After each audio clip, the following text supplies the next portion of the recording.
नमस्कार, मैं doctor Gulab Singh Maurya welcome करता हूं अपने चैनल साइंटिफिक टेम्पर के अंदर में।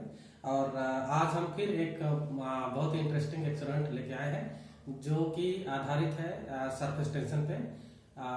पृष्ठ तनाव इसको बोलते हैं। ठीक है, तो सरफेस टेंशन सबसे पहले जानते हैं कि सरफेस टेंशन आखिर होता क्या है। तो बहुत सारे जो लिक्विड होते हैं, जो तरल पदार्थ होते हैं, जैसे कि पानी है और तेल है और अल्कोहल है, मिट्टी का तेल है, पेट्रोल है, इस तरीके के जितने इस तरह के जो वो हैं द्रव पदार्थ हैं। और कुछ मोल्टेन स्टेट में भी, जैसे कि कहते हैं लोहा, पिघला हुआ लोहा हुआ, पिघला हुआ प्लास्टिक हुआ, और मिट्टी है, इस तरीके की जो चीजें हैं वो उन सब में एक ये पृष्ठ तनाव होता है। और पृष्ठ तनाव का पृष्ठ तनाव का काम क्या होता है कि मटेरियल अपने ही शेप को या साइज को मिनिमम रखने की कोशिश करता है। कोशिश ये करता है कि उसका जो सरफेस एरिया है वो कम से कम रहे, जिससे कि वो मैक्सिमम एनर्जी धारण कर सके या वो ज्यादा स्टेबल रह सके। तो जैसे देखते होंगे कि पानी की बूंदें हैं, ऊपर से जब आती हैं तो स्फेरिकल शेप धारण कर लेती हैं या गोलाकार रूप धारण कर लेती हैं। और इसी तरीके से कहा जाता है कि जहां मच्छर ज्यादा हो या पानी भरा हुआ हो तो वहां पर मिट्टी के तेल डाल देते हैं, तो जिससे कि सरफेस टेंशन उसका कम हो जाता है और मच्छर डूब जाते हैं। तो इस तरीके की तमाम चीजें हम अभी एक्सप्लेन करेंगे, लेकिन सबसे पहले एक एक्सपेरिमेंट हम लोग दिखाते हैं, जिससे कि जो कि पृष्ठ तनाव पे के कंसेप्ट पे आधारित है। तो ये है एक फ्रेम, और फ्रेम के अंदर में हमने एक धागा बांधा हुआ है।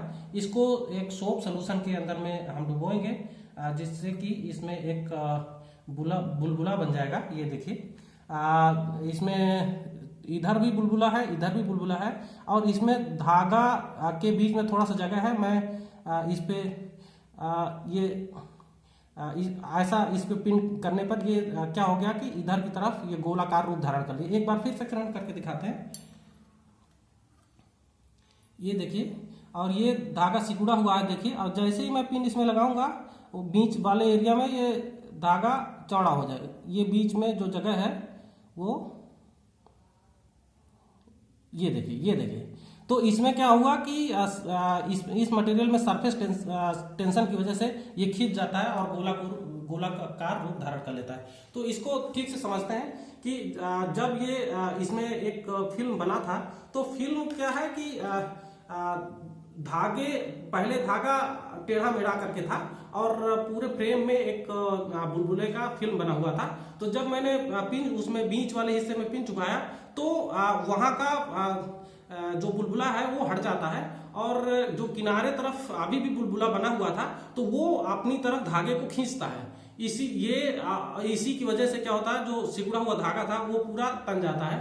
तो ये इस बात का सबूत है कि सरफेस के अंदर में या बुलबुले का जो वो बना हुआ था, लेयर बना हुआ था, बुलबुले का लेयर का जो मटेरियल है वो अपनी तरफ खींच रहा था धागे को। तो इसी तरीके से कोई भी द्रव हो, या जैसे लिक्विड है या पानी है, वो सब में इस तरीके का सरफेस टेंशन होता है।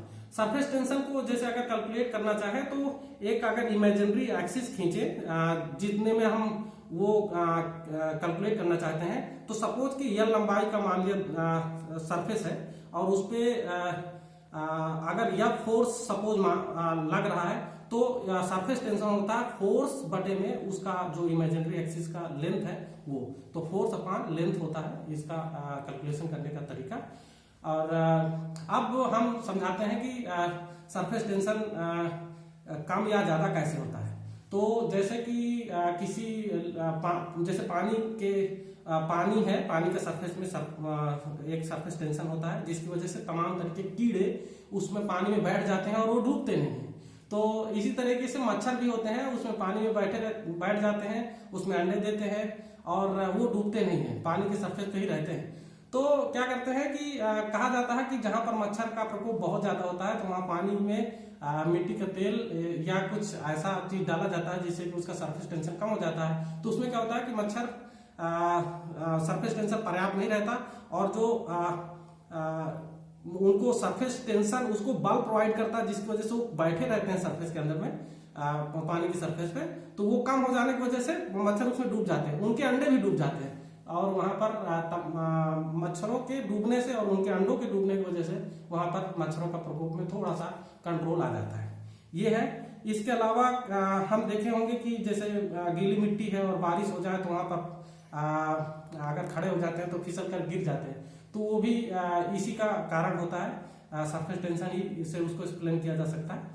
और इसी तरह से जैसे सरफेस टेंशन का ही एक्सप्लेनेशन वो भी है, जैसे कि हम बर्तन धुलते हैं और बर्तन धुल करके जैसे स्लैब पे रखते हैं, तो कभी कभी लगता है कि ये बर्तन अपने आप ही खिसक गया है, तो वो भी पानी के सरफेस टेंशन की वजह से होता है।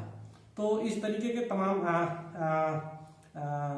घटनाएं हैं हमारे जीवन में जिसको हम सरफेस टेंशन के एक्सपेरिमेंट से या सरफेस टेंशन के जो प्रिंसिपल है उससे समझ सकते हैं।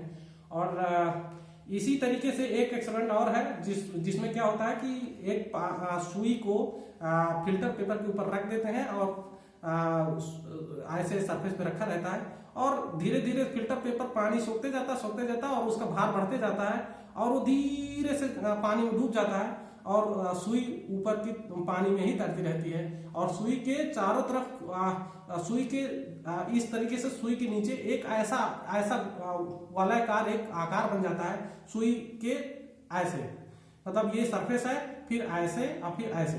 तो यहाँ पर और यहाँ पर इस टाइप का फोर्स लगता है, जिसको जो सरफेस टेंशन का फोर्स लगता है, जिसकी वजह से ये सुई तैरती रहती है। और ये एक्सपेरिमेंट मतलब डायरेक्ट दिखा पाना थोड़ा सा कठिन होता है, क्योंकि इस एक्सपेरिमेंट में करीब करीब आधा घंटे 45 मिनट लग जाते हैं। तो इसलिए हमने एक एक्सपेरिमेंट करके पहले भी वीडियो डाल रखा है, जिसको हम डिस्क्रिप्शन बॉक्स में इसको हम आप लोगों के लिए प्रोवाइड कर देंगे। तो इस एक्सपेरिमेंट में इतना ही। आई होप कि आप लोग एंजॉय किए होंगे। धन्यवाद।